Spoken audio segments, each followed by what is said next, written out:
नमस्कार, स्वागत है आप सभी का न्यूज वन इंडिया देख रहे हैं आप और मैं हूं आपके साथ कृतिका। आज उत्तर प्रदेश की 2 विधानसभा सीटों पर मतदान हुआ है। 96 और स्वार विधानसभा सीट पर आज वोटिंग हुई, जिसमें 96 सीट पर 40% मतदान दर्ज किया गया। वहीं स्वार सीट पर 42% वोटिंग हुई है और अब उसके बाद में 13 मई को दोनों ही सीटों के नतीजे आएंगे। लोकसभा चुनाव के मद्देनजर दोनों सीटें काफी महत्वपूर्ण हैं। रामपुर की स्वार विधानसभा सीट और मिर्जापुर की 96 विधानसभा सीट।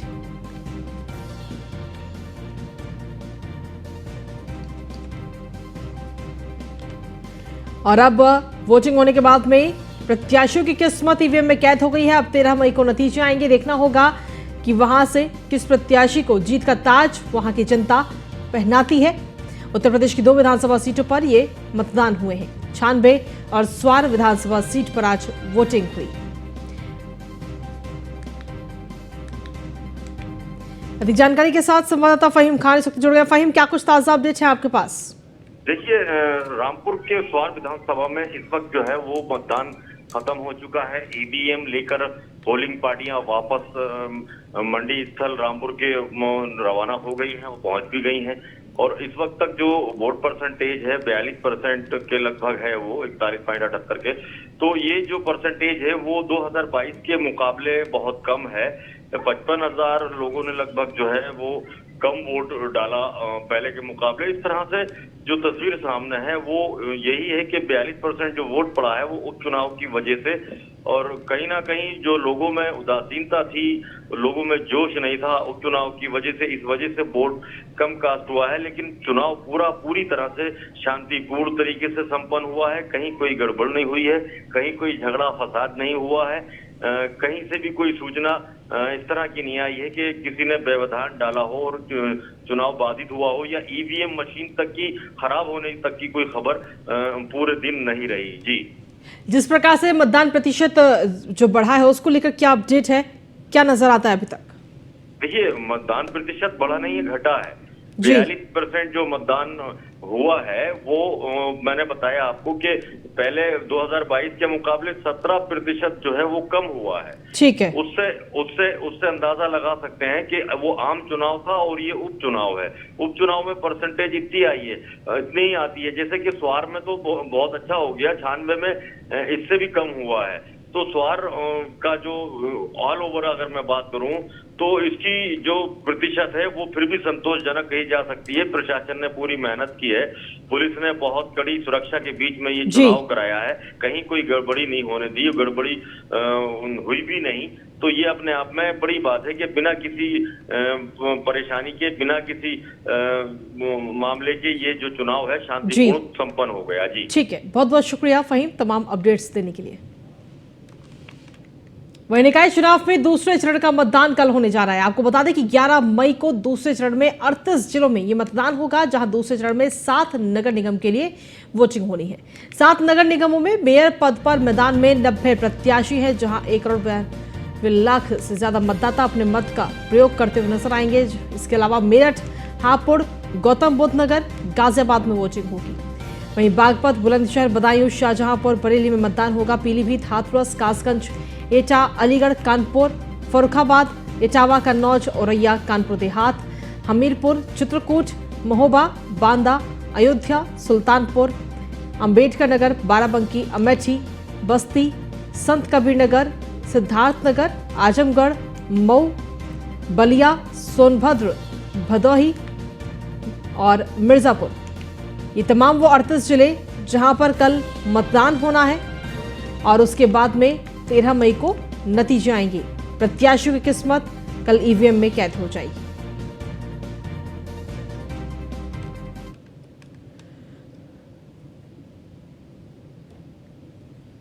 तो ये तस्वीरें इस वक्त आपको दिखा रहे हैं, पोलिंग बूथ के लिए रवाना हो रही हैं पोलिंग पार्टियां। ये 5 तस्वीरें इस वक्त आपको दिखा रहे हैं, जिसमें अलीगढ़ से पहली तस्वीर आप देख रहे हैं, कानपुर, भदोही, बलिया, अयोध्या और आजमगढ़।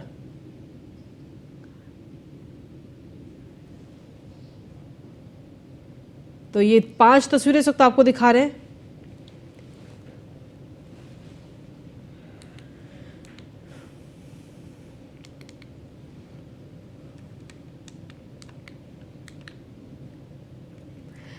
तो आपको बता दें कि कल मतदान होना है, जिसको लेकर पोलिंग पार्टियां इस वक्त रवाना हो चुकी हैं और कल सुरक्षा के पुख्ता इंतजाम के बीच में ये मतदान कल कराया जाएगा, जिसके बाद में 13 मई को नतीजे आएंगे कि आखिर प्रदेश में नगर निकाय में किसकी जीत होती है, क्योंकि देखा जाए तो ये काफी महत्व है इस बार नगर निकाय चुनाव को लेकर। बरेली के बारादरी थाना इलाके के बरेली कॉलेज में पोलिंग पार्टियां रवानगी स्थल पर सपा जिलाध्यक्ष ने ईवीएम मशीन खराब होने का आरोप लगाकर हंगामा किया। हंगामे के बाद में तत्काल ईवीएम मशीन बदली गई। प्रेक्षक संयुक्ता समदार ने घूम घूम कर ईवीएम मशीन चेक कराई और लापरवाही पर एडीएम को फटकार भी लगाई है। मेयर पद के सपा समर्थित निर्दलीय प्रत्याशी डॉक्टर IS तोमर ने बताया कि ईवीएम की मशीन में कमल के निशान के सामने की ही बटन दब रही है।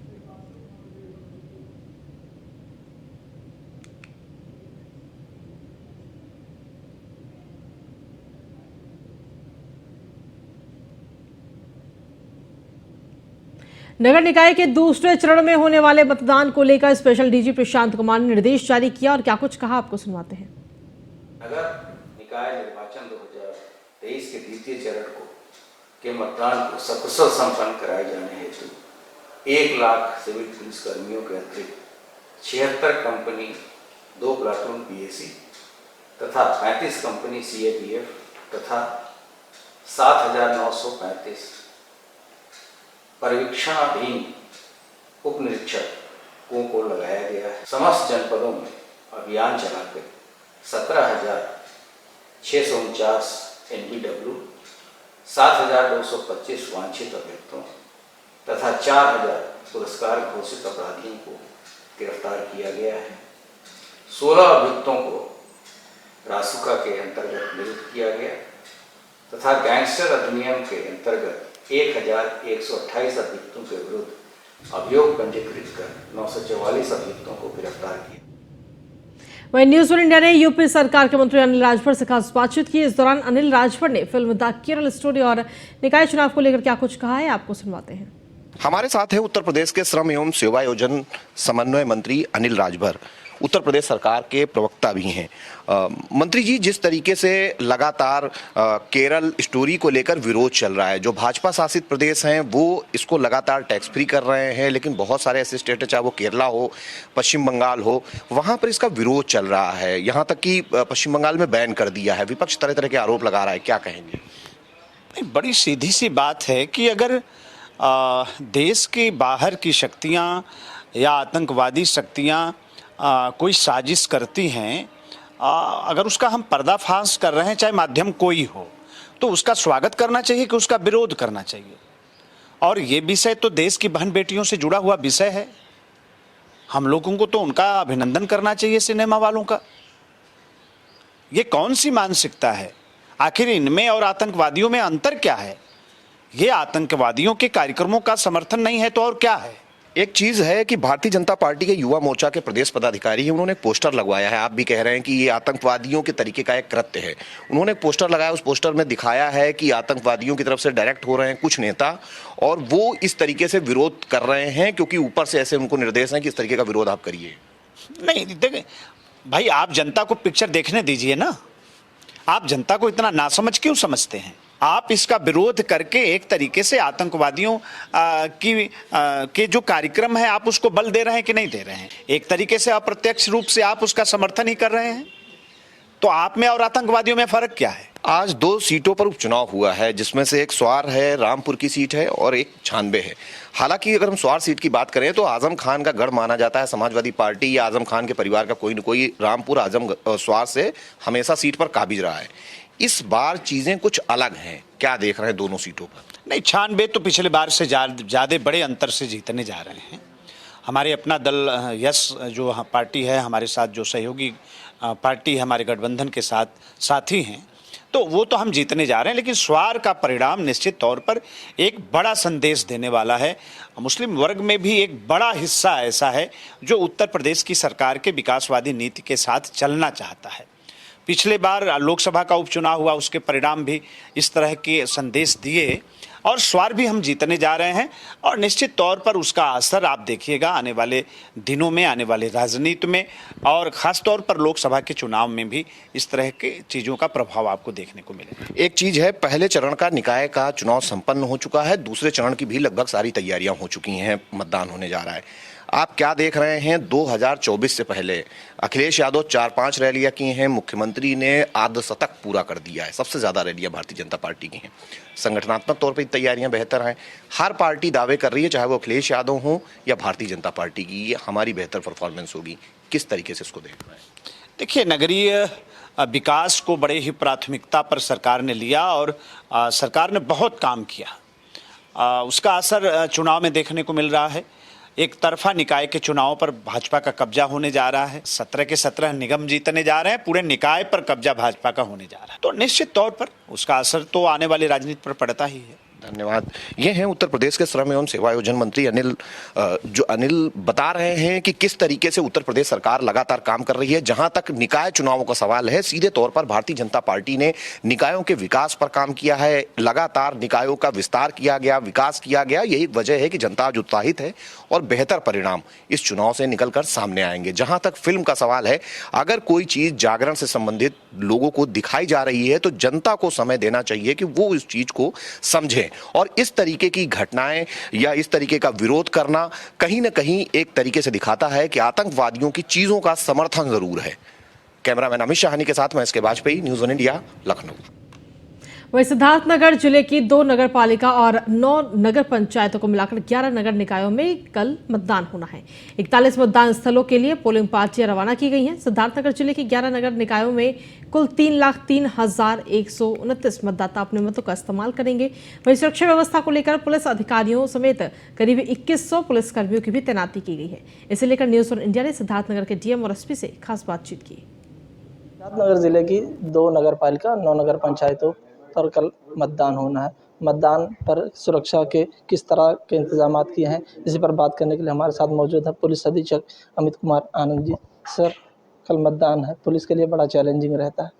जो मतदान केंद्र है उन पर किस तरह की व्यवस्था की गई? कल नगर निकाय चुनाव के दृष्टिगत सभी केंद्रों पे पर्याप्त पुलिस बल लगाया गया है।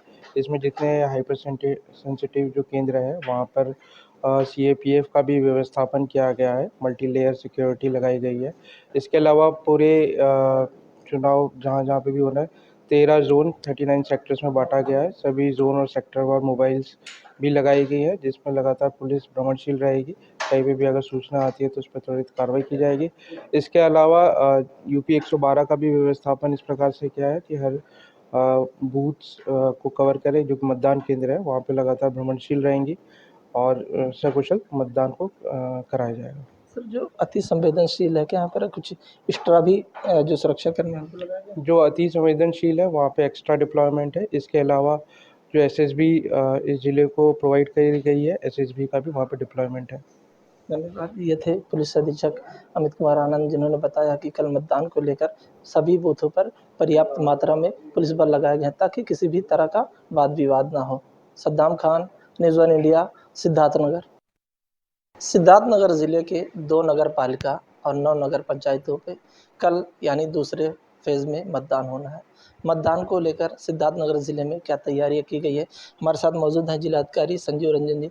सर, कल जिले में मतदान होना है, कितने मतदान केंद्र बनाए गए हैं, कितने मतदान स्थल हैं और कितने कर्मचारियों के साथ साथ जोनल मजिस्ट्रेट और सेक्टर मजिस्ट्रेट की ड्यूटी लगाई गई?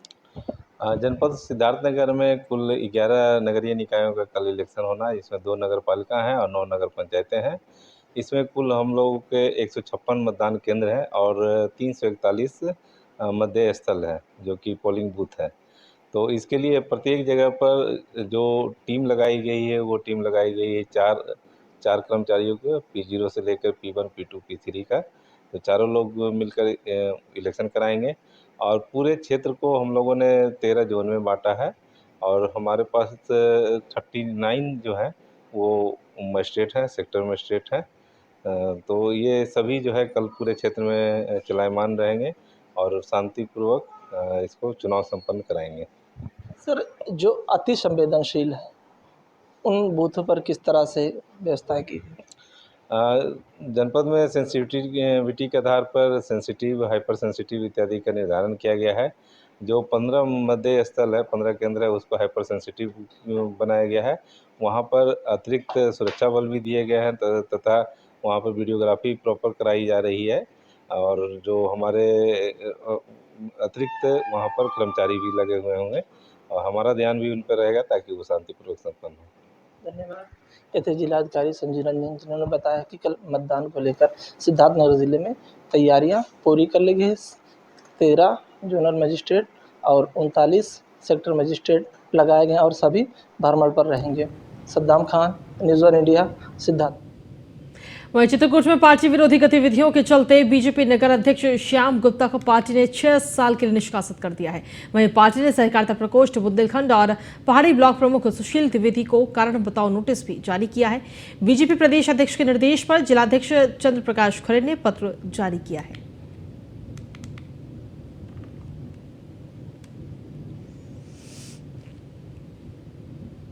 वहीं कुशीनगर के रामकोला इलाके में एक मकान में आग लगने से एक ही परिवार के 7 लोगों की मौत हो गई। आग में 4 बच्चों सहित 7 लोगों की मौत हुई है, जबकि 2 अन्य की हालत गंभीर है। ये सभी एक ही परिवार की हैं। वहीं सीएम योगी ने हादसे पर संज्ञान लिया और अग्निकांड में हुई जनहानि पर दुख जताया और मृतकों के परिवार के प्रति संवेदना भी व्यक्त की।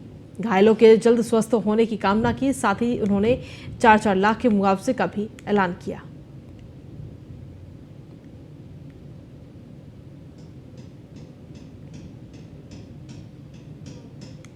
पटिया में अज्ञात कारणों से जो है शेख मोहम्मद के मकान में अग्निकांड हुआ। इनकी पत्नी समेत 4 बच्चे जो मौके पर ही इनकी डेथ हो गई। एक बच्चे और उनके दादा दादी अस्पताल में भर्ती अच्छी हालत में उनका इलाज हो रहा। मौके पर क्या स्थिति है, किस तरह की व्यवस्था मौके की स्थिति है कि शासन द्वारा जो भी इन्हें आर्थिक सहायता अनुबंध है। अभी जिलाधिकारी महोदय ने एक पीड़ित व्यक्ति 4 लाख रुपए सरकारी सहायता मुख्यमंत्री की तरफ से। रामकोला थाने का जो गांव है माघी मठिया, यहाँ अज्ञात कारणों से आग लगी थी। उसमें एक ही परिवार से 5 लोगों की दुखद मृत्यु हुई है और उनके 3 लोग अभी अस्पताल में भर्ती हैं, वहाँ जिला अस्पताल में, जिनकी हालत बिल्कुल ठीक है, सामान्य, वहाँ कोई दिक्कत नहीं है। और जो 5 लोगों की मृत्यु हुई है एक ही फैमिली में है। शेर मोहम्मद की पत्नी है और उनके 4 बच्चे हैं। तो माननीय मुख्यमंत्री जी के द्वारा जो मृतक हैं, प्रत्येक मृतक के लिए 4 लाख रुपये का आर्थिक सहायता के लिए भी घोषणा किया गया है। बाकी हमारी पूरी टीम, पुलिस की टीम यहीं पर है, कोई दिक्कत नहीं है। खाने पीने बाकी व्यवस्था भी प्रशासन के द्वारा कराई। रामकोला थाने का जो गांव है माघी मठिया, मैं घर पे नहीं था। सूचना कैसे मिली आपको? फोन किया, कोई गांव का बोला गांव में आ गया, तो अभी बात से आए हैं। फायर ब्रिगेड को जब सूचना दी गई थी तो कितनी देर बाद यहाँ पहुंची? कहाँ आया फायर ब्रिगेड? सब कुछ होने, सब कुछ जड़ मर गया तब आया फायर ब्रिगेड वाला। प्रशासन तो कह रहा है कि सिर्फ 5 लोगों की मौत हो रही है। 5 लोग की सब देखने को ही है। जिला पे भेजे 3 लोगों को, एक बच्ची मेरी, 2 दादा थे। कह रहे हैं कि मतलब वो दादा दी मर गए हैं, बच्ची है। अब अल्लाह जाने क्या हुआ क्या नहीं। 8 जन में 1 जना दादा। 3 लोग। सर 5 लोगों की मौत हुई है यहाँ पे और 2 लोग हॉस्पिटल में जाके रविंद्र नगर एक्सपायर कर गए। तो जिनकी मौत हुई है क्या एक ही परिवार के लोग? एक ही परिवार के थे और एक औरत ही मतलब अपने बच्चों को लेके अंदर सो रही थी और बाहर से जो आग लगा उसका लपट उसके घर पे गिरा, तो उसका जो रास्ता था मेन निकलने का वो पूरा जल रहा था, वो निकल नहीं पाई। बच्चों को लेके उसी में जल गई है। प्रशासन तो 5 की मौत की बात वो कह रहा है। गलत कह रहे हैं लोग। 7 लोग मरे, 2 लोग हॉस्पिटल में, बच्चों के जो दादा दादी हॉस्पिटल में गए हैं और एक छोटी बहन। तो छोटी बहन अभी जीवित है लेकिन वो दादा दादी भी मर गए हैं और यहाँ 5 लोग यहाँ पर गए हैं। वहीं गर्मी में आग लगने की घटनाएं लगातार बढ़ गई हैं और आपके टीवी स्क्रीन पर आपको 3 जगह की तस्वीरें दिखाते हैं जहां पर आग लगी। ये 3 तस्वीरें आपको दिख रहे हैं। लखनऊ में केसर बाग बस अड्डे के पास कूड़े के ढेर में अचानक आग लग गई। मौके पर पहुंचे फायर ब्रिगेड के कर्मचारियों ने इस आग पर काबू पाया। दूसरी तस्वीर श्रावस्ती से है जहां सिरसिया इलाके के लोहनिया गांव में अचानक आग लगी। सूचना पर दमकल की कई गाड़ियां मौके पर पहुंची और ग्रामीणों की मदद से आग पर काबू पाया गया। तीसरी तस्वीर गोरखपुर की जहां बड़हलगंज थाना इलाके के पटना चौराहे पर चलती बस में अचानक आग लग गई। सूचना पर मौके पर पहुंची फायर ब्रिगेड की गाड़ियों ने आग पर काबू पाया।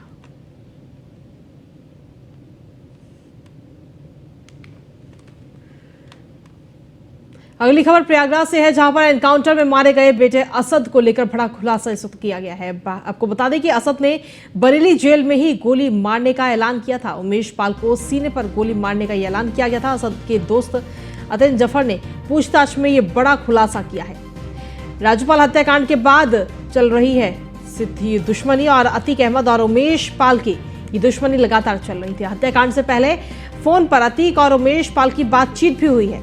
अतीक के गुर्गे गुड मुस्लिम ने अपने फोन से ये बात कराई थी। बातचीत के दौरान अतीक ने उमेश पाल को तमाम गालियां दी। उमेश पाल ने शाइस्ता परवीन को लेकर भी टिप्पणी की थी, जिससे अतीक अहमद का पूरा कुनबा भड़क उठा था।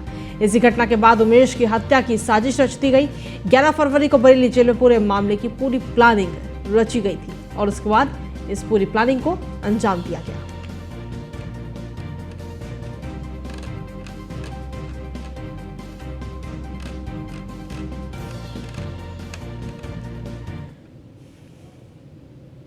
अगली महत्वपूर्ण खबर है ग्रेटर नोएडा से, जहां पर दुष्कर्म के आरोपी के साथ पुलिस की मुठभेड़ हुई है। मुठभेड़ के दौरान आरोपी टीपू सुल्तान को गोली लगी। पुलिस ने इलाज के लिए अस्पताल में उसे भर्ती कराया है। 5 साल की बच्ची से आरोपी ने दुष्कर्म की वारदात को अंजाम दिया था। दुष्कर्म की वारदात के बाद से ही आरोपी लगातार फरार चल रहा था, लेकिन अब इस मुठभेड़ में आरोपी को यह गोली लगी है और उसे अस्पताल में भर्ती कराया गया है।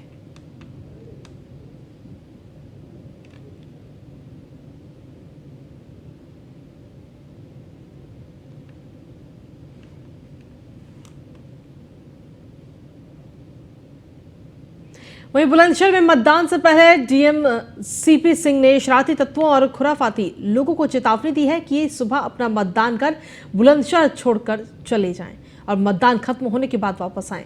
इसी बीच अगर वो पकड़े गए तो कठोर से कठोर कार्रवाई होगी और इसके लिए वो खुद जिम्मेदार होंगे। हाथ में लगा हुआ बल है। कल की वोटिंग को लेकर के जनपद बुलंदशहर में पर्याप्त पुलिस व्यवस्था की गई है। आज आप देख रहे हैं पोलिंग पार्टियां रवाना हो रही हैं और जो भी साथ में लगा हुआ बल है वो यहाँ पोलिंग पार्टी के साथ मूव कर रहा है।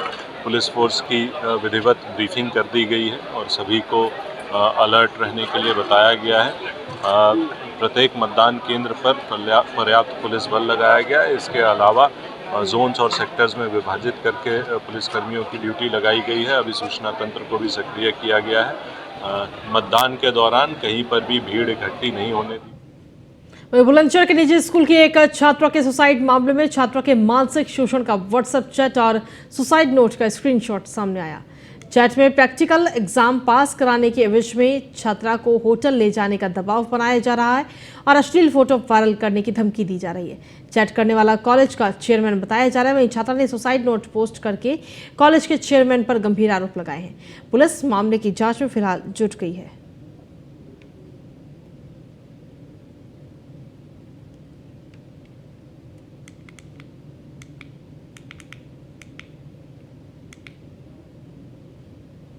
वहीं हापुड़ में उड़नदस्ता टीम और पुलिस कर्मियों से अभद्रता का एक मामला सामने आया, जहां मामला बाबूगढ़ थाना क्षेत्र के बागड़पुर गांव रोड का है, जहां चेकिंग के दौरान कार सवार लोगों ने सेक्टर मजिस्ट्रेट पुलिस कर्मियों के साथ अभद्रता की। कार सवारों ने गाली गलौज कर टीम से कैमरा छीनने का भी प्रयास किया। सेक्टर मजिस्ट्रेट ने थाने में दबंगों के खिलाफ तहरीर दी है।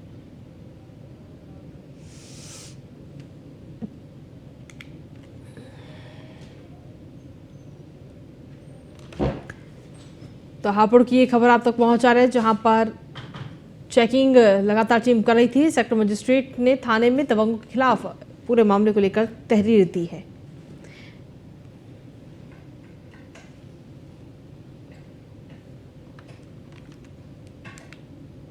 नगर निकाय चुनाव को लेकर कन्नौज में जिला निर्वाचन विभाग ने अपनी तैयारियां पूरी कर ली हैं और वहीं जिले में कल दूसरे चरण की वोटिंग होगी। जिले के 8 निकायों में इस बार 2,57,712 मतदाता वोट डालेंगे। चुनावी तैयारियों को लेकर जिलाधिकारी शुभ्रांत कुमार शुक्ला ने बताया कि जिले के 8 निकायों को 42 सेक्टर में बांटा गया है। सभी में 42 सेक्टर और 12 जोनल मजिस्ट्रेट तैनात किए गए हैं। सभी निकायों के 138 वार्डों में 312 पोलिंग बूथ बनाए गए हैं।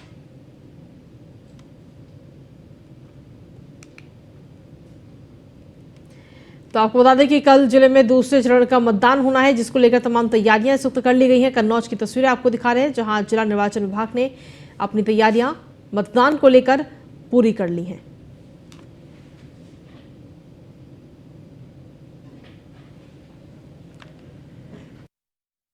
हमारे जनपद में कुछ मिला के 8 ये नगर निकाय हैं और 138 वार्ड पे ये चुनाव होना है। कुल हमारे 118 मतदान केंद्र हैं और 312 हमारे पोलिंग बूथ हैं और इन सब में निर्वाचन के लिए 42 सेक्टर मजिस्ट्रेट और 12 जो है जोनल मजिस्ट्रेट इनकी तैनाती की गई है।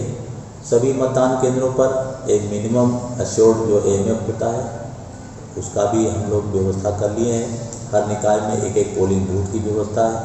सभी मतदाताओं के लिए ये मतदाता पर्ची BLO के माध्यम से ये पहुंचाई जा चुकी है। और खबरों का सिलसिला न्यूज़ इंडिया पर यूं ही लगातार जारी। एक छोटे से ब्रेक के लिए यहाँ रुकेंगे, बने रहिए हमारे साथ।